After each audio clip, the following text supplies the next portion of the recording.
This is Marianne Martindale of the Alliance for a Better Utah, and welcome to this week's edition of the Better Utah Beat. The United States has done well marketing itself as a technological and industrial powerhouse.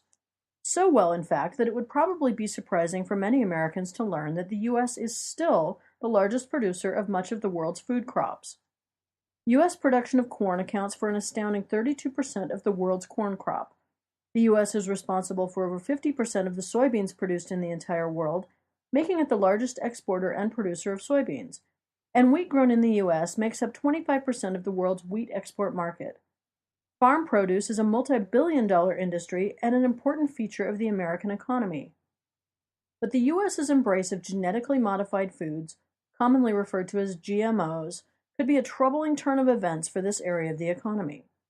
GMOs account for the vast majority of several key food sources, including over 90% of the U.S. production of alfalfa, canola, corn, cotton, papaya, soy, sugar beets, and squash.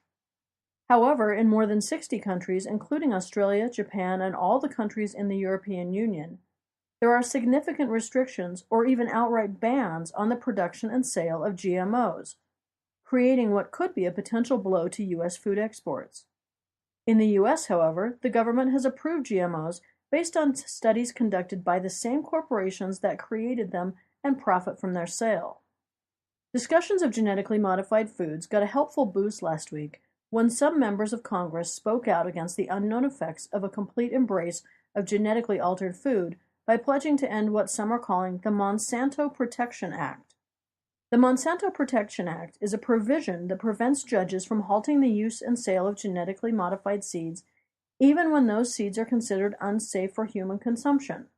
The provision was signed into law in late March, but only for a 6-month period. Some members of Congress and many advocacy groups are justifiably upset with the act and are working hard to make sure the provision is not extended. According to Monsanto's website, the company's mission is premised on 3 goals: producing more, conserving more, and improving lives. On the surface, those 3 goals appear noble. But at the end of the day, Monsanto is a corporation with shareholders. Its primary purpose is to make money for those shareholders. Its purpose is not to end global hunger.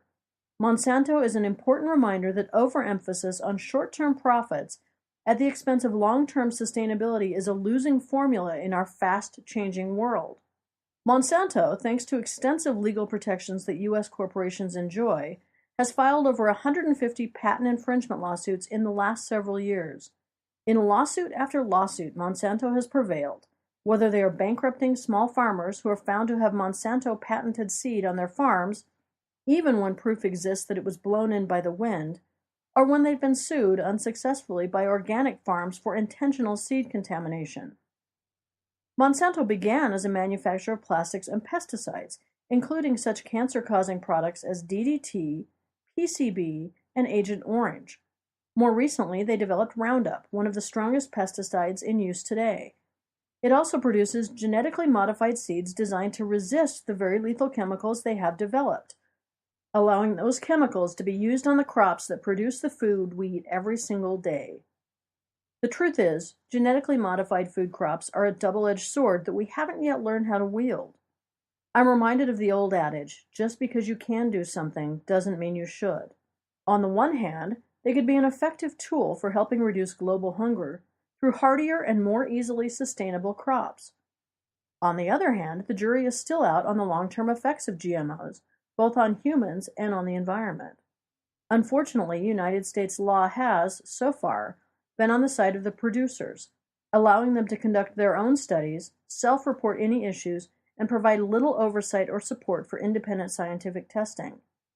The fact that so many countries outside the U.S. are banning GMOs should give us pause, yet Monsanto blazes forward unchecked.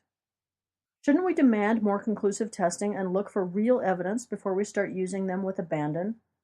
You wouldn't spray Roundup on your breakfast cereal, yet Roundup is used on the genetically modified seeds and plants that produce the grains that will become that very cereal. We would never intentionally consume Roundup. Unfortunately for us, if the Monsanto Protection Act is renewed, we might not have that choice. This is Marianne Martindale with this week's edition of the Better Utah Beat. Have a great week, and remember, together we can make a better Utah. For more information, visit betterutah.org.